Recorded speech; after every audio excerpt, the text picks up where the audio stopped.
tere! Ma olen Loola, ma olen 16. Ma olen laskmas käinud umbes 2 aastat nüüd. Ma alustasin, kui ma olin 14 suvel, mingi paar kuud enne kooli. Ja mulle väga meeldis, kui rahulik see on.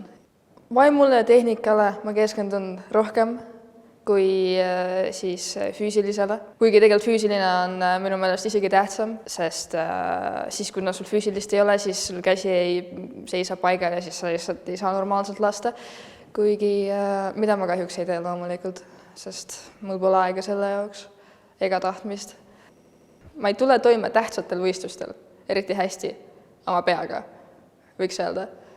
Et isiklikult mind eriti ei huvita see tulemus, et see on, nagu mu treener ütleb, üks võistlus on 10 trenni, aga siis kõik teised mu mingi tiimikaaslased sõbrad on nagu, lähevad nii närvi, et see nagu närv tuleb minule üle ja siis ma olen ka nagu täiesti närvis. Ma proovin mingit muusikat kuulata või midagi, või siis enne seda stardiolale minekut siis alustada juba oma nii-öelda selle rutiiniga, veidike kuiva teha, soojendada ennast. Tavaliselt see ei tööta loomulikult, siis ma lihtsalt lasen ära ja siis pärast nutan üle oma siis tulemuse. Või siis naeran. Minu kõige meeldejäävam võistlus on selle aasta juuniorite Eesti meistrivõistlus oli see vist, 2025.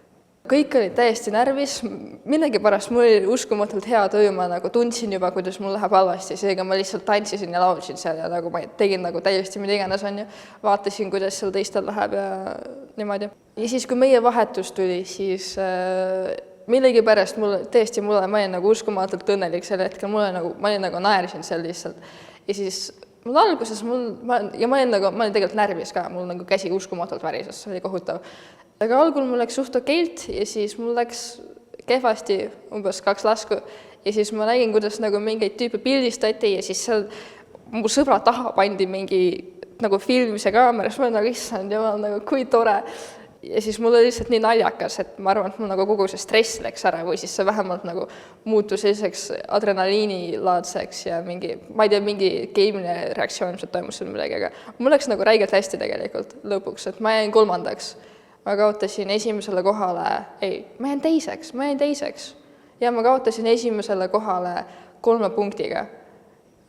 Mu suurim unistus seotud laskmisega on, mul pole nagu unistust, aga oleks väga vinge minna olümpiamängudele.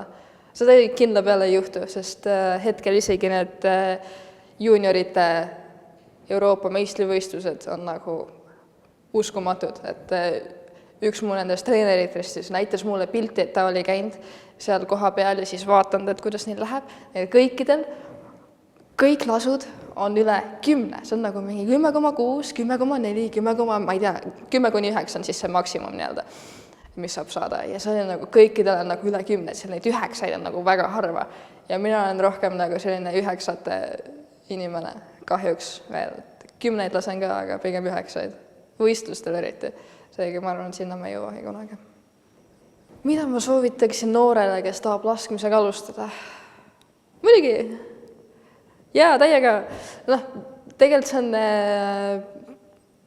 kõige tähtsam, ma arvan, et laskmise juures ongi siis see seltskond, kellega sa lased või siis kes seal koha peal on.